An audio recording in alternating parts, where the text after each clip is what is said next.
महाराज आज पुत्रदा एकादशी है।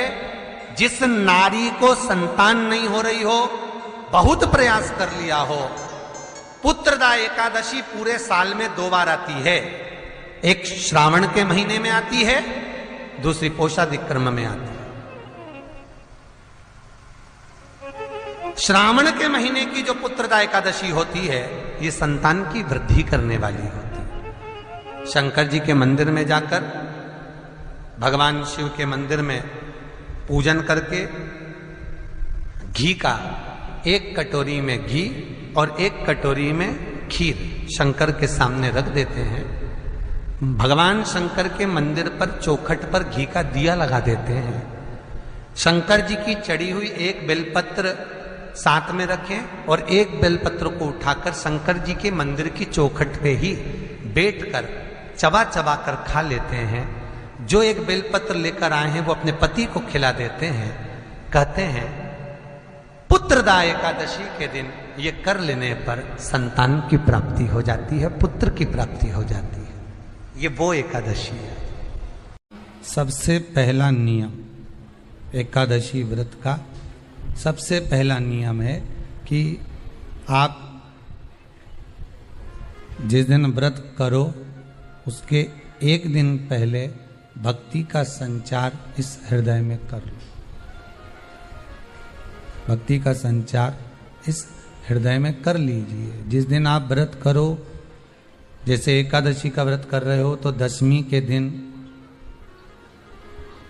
शाम का समय जब आवे, रात्रि जब होने लगे, शाम का समय आवे और रात्रि का आप जब भोजन ग्रहण करो तो उस भोजन में कोई ऐसा पदार्थ ग्रहण मत करिए जिस पदार्थ के कारण आपकी एकादशी बिगड़ जाए।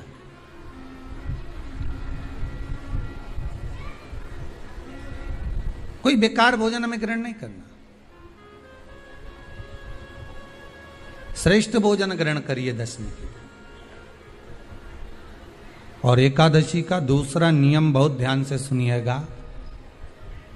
जिस दिन आपकी एकादशी का व्रत हो उस दिन प्रयास करिएगा कि अपने हाथ से किसी भी वृक्ष की कोई पत्ती टूटे ना।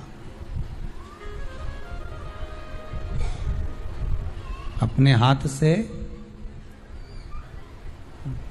किसी भी वृक्ष की, पौधे की, किसी भी वृक्ष की पत्ती अपने हाथ से ना टूटे।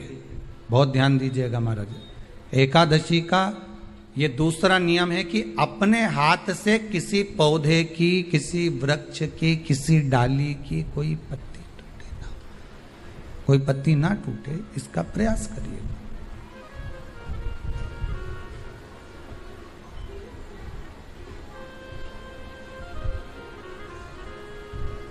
कितना सुंदर व्याख्यान कहा है, कितना सुंदर वर्णन है महाराज कि मात्र एकादशी का व्रत कर लेने पर, मात्र एकादशी का व्रत कर लेने पर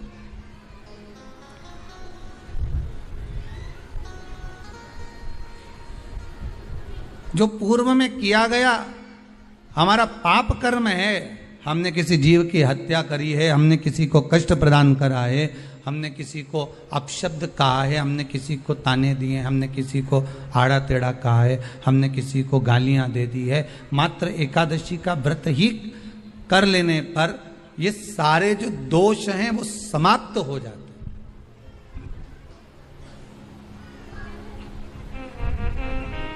सारे दोष हमारे समाप्ति पर आ जाते हैं।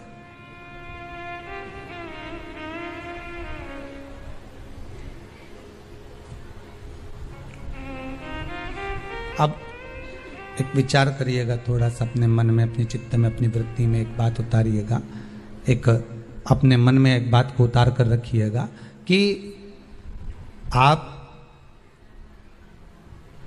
अपने पाप को, अपने पाप कर्म को जिस दिन छिन्न करने वाले हो, समाप्त करने वाले हो, अपने पाप को आप जिस दिन समाप्ति पर लेकर जा रहे हो, तो उसके एक दिन पहले आपको प्रसन्नता होना चाहिए कि नहीं होना चाहिए कि कल मेरा पाप कटने वाला है, कल मेरा पाप समाप्त होने वाला है।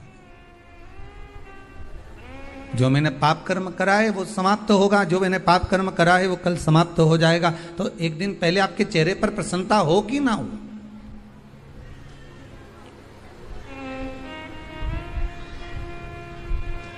और चेहरे पर वो प्रसन्नता आपके आना चाहिए कि कल मेरा एकादशी का व्रत है, आज दशमी है, कल एकादशी का व्रत है, तो कल मेरी जब एकादशी का व्रत रहेगा तो मेरा ना जाने कितना कितना पाप, कितना असत्य, कितना झूठ, कितना प्रपंच वो समाप्त हो जाएगा। इसमें मुझे प्रसन्नता हो, इसमें मुझे आनंदता हो।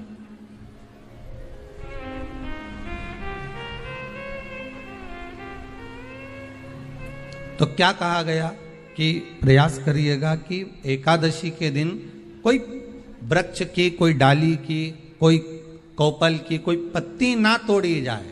क्यों?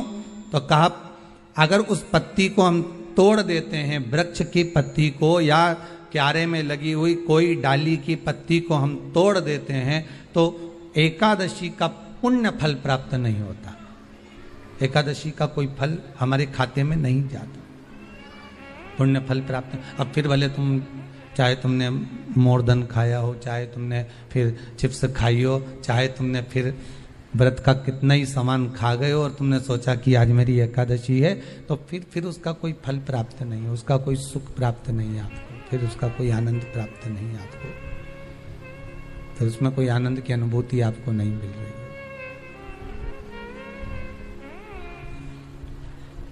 कोई व्यापार, कोई दुकान, कोई फैक्ट्री आपकी ठीक नहीं चल रही है, आप ठेला लगा रहे हो, सब्जी की दुकान लगा रहे हो, कोई दुकान खोल कर बैठे हो, कोई फैक्ट्री लगा कर बैठे हो, कोई व्यापार कर रहे हो और उस व्यापार में तुम्हें आनंद नहीं आ रहा, बहुत तकलीफ चल रही है, बहुत तकलीफ, सब कुछ करके देख लिया पर वो तकलीफ मिटी नहीं रही। किसी भी शंकर के मंदिर में बटकेश्वर महादेव के नाम से आप अगर जिस दिशा में खड़े हो, अगर आप शंकर के शिवलिंग के इधर हो तो बेलपत्री का डंडी का मुख आपकी ओर होना चाहिए, आप इधर हो तो डंडी का मुख उधर हो, आप उधर हो तो डंडी का मुख उधर हो, आप इधर हैं तो डंडी का मुख इधर हो। शंकर भगवान को समर्पित करो बटकेश्वर महादेव के नाम से और बेलपत्र चढ़ाने के बाद में जो तुम्हारे कलश में जो जल है, लोटे में जो जल है वो 7 बार से मतलब है अलग से लोटा भरना नहीं है, 7 बार उसी लोटे का जल जब बेलपत्र डंडी समय समर्पित कर दें, उस लोटे के जल को 7 बार बटकेश्वर महादेव का नाम लेकर अपनी मन की कामना कर बाबा से विनती करते हुए फिर स्वीकार करते 7 बार उस जल को चढ़ाओ। लगातार कम से कम आप 15 से 20 दिन तक लगातार बटकेश्वर महादेव के नाम से चढ़ाओगे, ऐसी कोई दुकान और फैक्ट्री नहीं तो चले नहीं और आगे बढ़े।